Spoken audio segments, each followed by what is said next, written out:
Hello dear student, poet and paintist. This chapter is written by Mr. Ashoka Mitran. Ashoka Mitran जो है Gemini studio में उन्होंने बड़े लंबे समय तक काम किया. उनका उस जेमिनी स्टूडियो में अखबार की कटिंग और अन्य पत्रिकाओं की कटिंग को काटना था, जिसमें कि मुख्य समाचार प्रकाशित होते थे. तो जेमिनी स्टूडियो शुरू में जो फिल्म निर्माण कंपनी थी उनमें उसने महत्वपूर्ण भूमिका निभाई और उस स्टूडियो में जो है एक ऑफिस बॉय भी था. जेमिनी स्टूडियो में जो है जो सौंदर्य प्रसाधन की जो वस्तुएं थी वह ट्रक भरकर लाई जाती थी, जिससे कि जो वहाँ के एक्टर थे, कॉमेडियन थे या अन्य कलाकार थे, उनको जो है विभिन्न लोशन और पोषण के द्वारा जो है उनको रंगा जाता था, ताकि उनकी जो प्रस्तुति है उस पर सक्रिय दिखाई जा सके.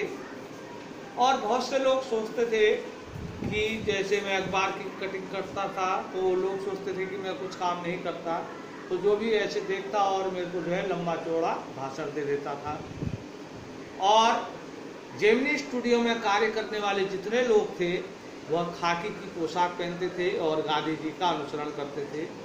साम्यवाद से वो लोग फिरते थे.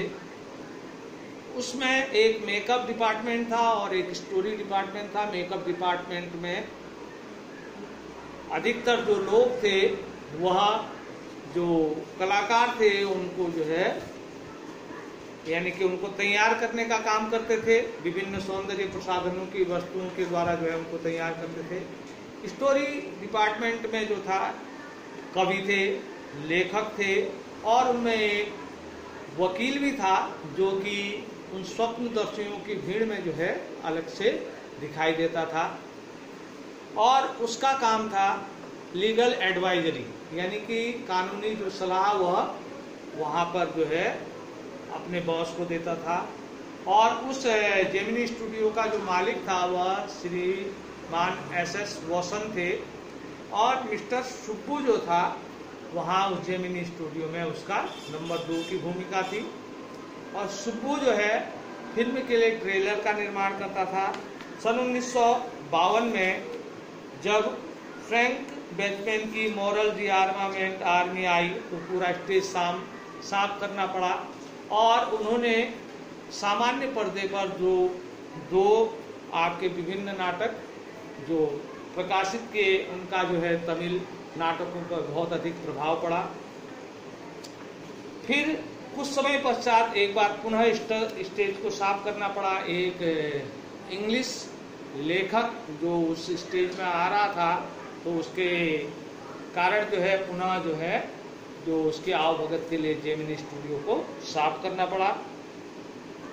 तो जब श्रीमान वासन ने उसके संदर्भ में भाषण दिया तो श्रीमान वासन भी उसके बारे में नहीं जानते थे और जितने जेमिनी स्टूडियो के अन्य लोग थे उसके भाषा के प्रवाह के कारण उनके लिए भी वह व्यक्ति अनजान था. लंबे समय तक श्रीमान अशोका मित्रन ने उस स्टूडियो में काम किया.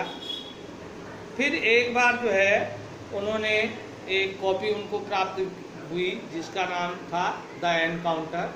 उसमें श्रीमान